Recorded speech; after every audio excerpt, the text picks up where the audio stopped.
The Backrooms are a desolate and eerie labyrinth of endless yellow hallways stretching out into darkness. The flickering buzzing of fluorescent lights casts long shadows that seem to dance and twist with a mind of their own. The air is thick with a musty, stale scent, and the walls are lined with peeling, faded wallpaper that seem to whisper secrets of the past. As you wander deeper into the backrooms, the sense of isolation and dread grows stronger. The silence is deafening, broken only by the occasional distant sound. Is someone there?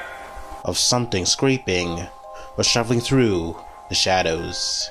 The feeling of being watched creeps up your spine, sending shivers down your back. In the backrooms, there's no escape, no way out. They remain an inescapable prison of fear and despair, a place where the boundaries between reality and nightmare blur into a twisted and endless maze. But that isn't necessarily true. While yes, the backrooms have no recorded instance of a human escaping, what about those who possess unique abilities or technologies? There's a wide range of characters in fiction who have shown a variety of skills, each of which has helped them get out of almost hopeless situations. So what if 21 characters of my choice were to end up in the backrooms? Could their abilities help them escape? Well, yes, and pretty easily actually. Let me list them out and briefly explain why.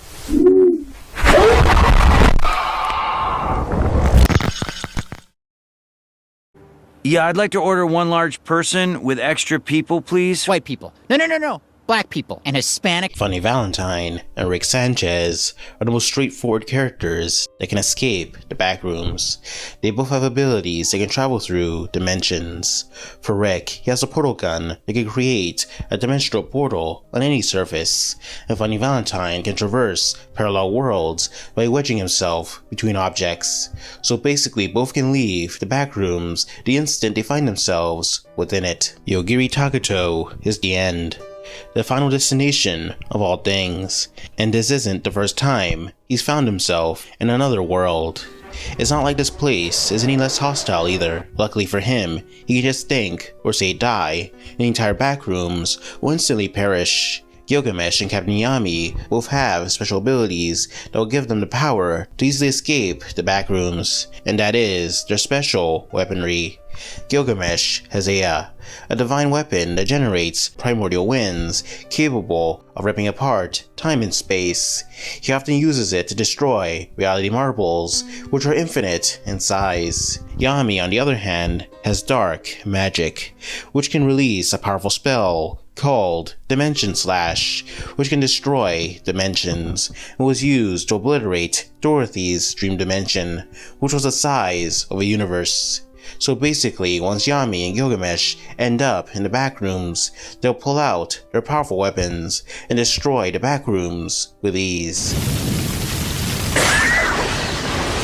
Kamijo Toma has the Imagine Breaker, a special right hand that can nullify and destroy any supernatural force that comes in contact with it. The Imagine Breaker can destroy and reverse the effects of many things in the past, some of which are the size of the entire universe. One such phenomenon is the phases, which are layers of reality that blanket the entire universe and pretty much act as parallel worlds. If the Imagine Breaker was able to destroy or reverse the phases, then destroying the backrooms should be a walk in the park. After all, the backrooms are clearly a supernatural environment that shouldn't be able to exist in any form, making them a prime candidate to be destroyed with a special right hand. Kamisado Kakeru is similar to Toma in the way in which he has a special right hand called the World Rejector. However, unlike Imagine Breaker, what the World Rejector does is send its target into a parallel world similar to our own.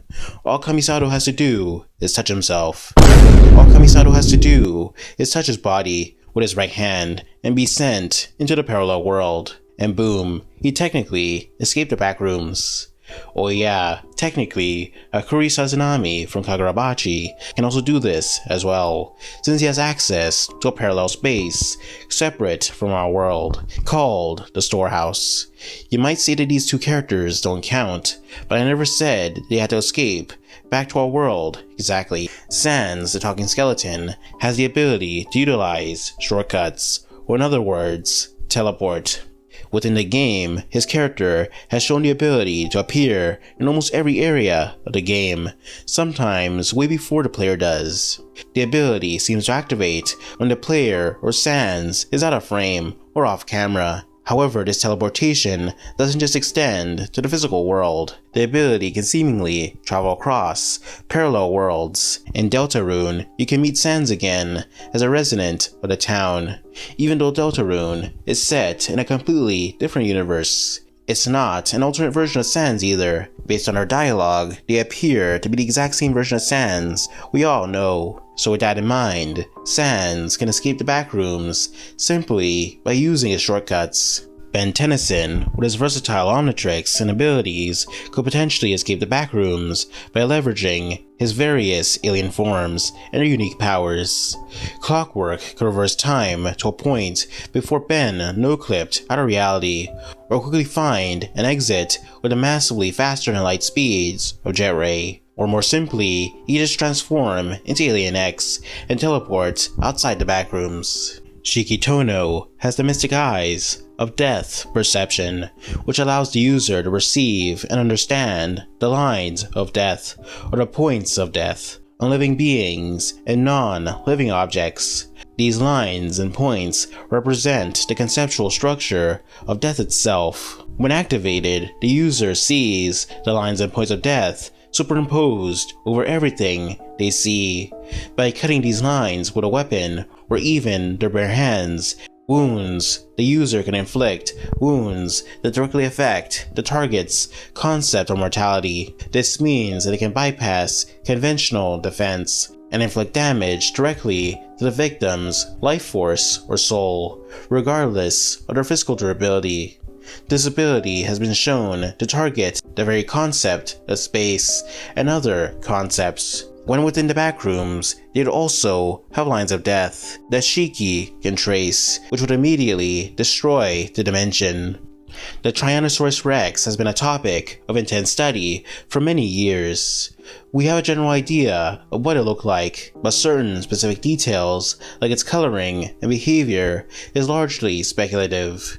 However, there is one aspect of the T-Rex that scientists for sure knew existed, and that is its ability to travel through liminal spaces and universes. It does this through a unique organ that secretes dimensional fluid. This organ, although not well preserved, gives us an insight of how life was like long ago. Also, don't ask me for the source of this information. My source doesn't want to be named, so just trust what I'm saying. Flash and Sonic are incredibly powerful speedsters who have broken the limitations of speed on several occasions, crossing through time, dimensions, and other concepts to achieve their goals. If they happen to no-clip out of reality, all they'd have to do is run really fast, and they'd casually run outside the confines of the Backrooms and make their way back home. Flash might have to do this carefully though. The last thing he needs is creating a timeline where the entities replace humans as the dominant life form on Earth. If you were to trap SCP-096 in the Backrooms and then look at a picture in our world, you may think you're safe from his grasp, but it's also highly likely that 096 will tear a hole in space-time itself in order to reach you, allowing them to escape. In Bloodborne, the Hunter's Dream serves as a central hub and safe haven for the player character, known as the Hunter. It's a mysterious realm that exists outside of time and space, overseen by the enigmatic figure called the Doll and Gurman, the first Hunter. The way in which the Hunter can escape the Backrooms is simple.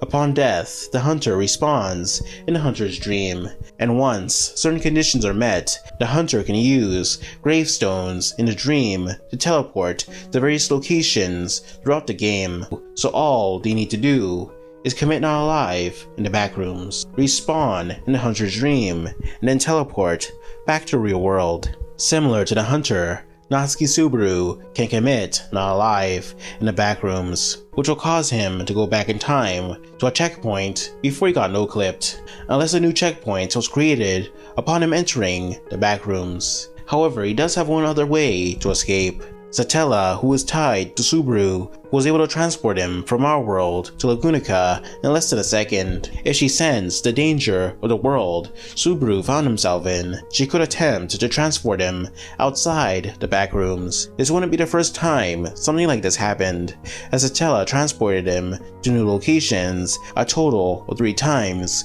based on different reasons. About time. In the 2018 video game God of War, Thor did indeed splinter the World Tree, also known as Yggdrasil. Yggdrasil is not just any tree. In Norse mythology and within the game's universe, it is the World Tree that connects the 9 realms. It is a cosmic structure that sustains the balance of the universe. Damaging it is akin to causing a fundamental disturbance in the fabric of existence. Thor's ability to splinter Yggdrasil shows his immense strength and indicates that when in the Backrooms, a simple swing of his hammer is all it will take to brute force his way out of the dimension. Anos Foligold is sorta like a Deus Ex Machina. He can pretty much do anything he wishes, even if the plot of the story attempts to end him. If he meets someone that can control the concept of time, he happens to be above the concept of time. If the opponent is immortal, he just stripped them of their immortality. You're a god? How about a sword that can destroy logic itself? The Backrooms wouldn't be an issue for him. The second he steps foot in the Backrooms, he'll just pull out the Backrooms nullifier and force the entire liminal space to return him to his world. Misogi Kumagawa, the good loser, never wins, no matter the odds. He has one basic ability that can help him escape the Backrooms, and that is his signature ability, All Fiction, which has the power to erase anything by turning them into fiction, and this ability has shown the capacity to erase concepts from the entire universe. There's many ways All Fiction can escape the Backrooms.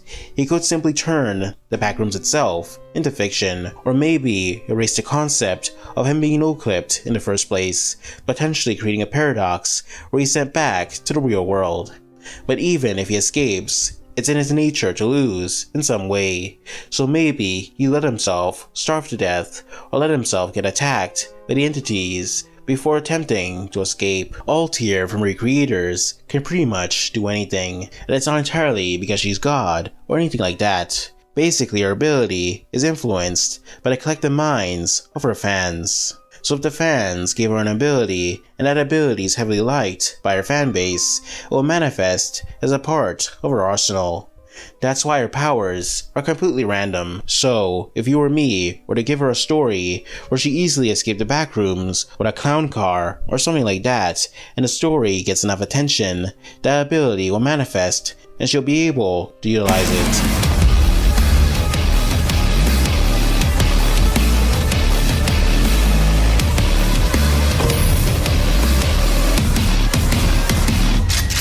The Doom Slayer, a relentless force of unparalleled power and unwavering determination, stands as the beacon of hope in the face of darkness. Clad in armor, his presence strikes fear into the hearts of demons and angels, with eyes that have witnessed unspeakable horrors, and a soul hardened by countless battles. The Doomslayer is a warrior without equal. His every movement exudes raw strength and pressure, armed with an arsenal of devastating weapons and fueled by an unquenchable thirst for blood. The Doomslayer strides fearlessly into the depths of hell to confront the forces of evil head-on. He wouldn't attempt to escape the Backrooms. The Backrooms would attempt to escape him. Every entity, every floor, they'd be obliterated by his power and blood-fueled rampage as he rips and tears through everything in his path. The biggest mistake the Backrooms could ever make is letting this man anywhere near its halls.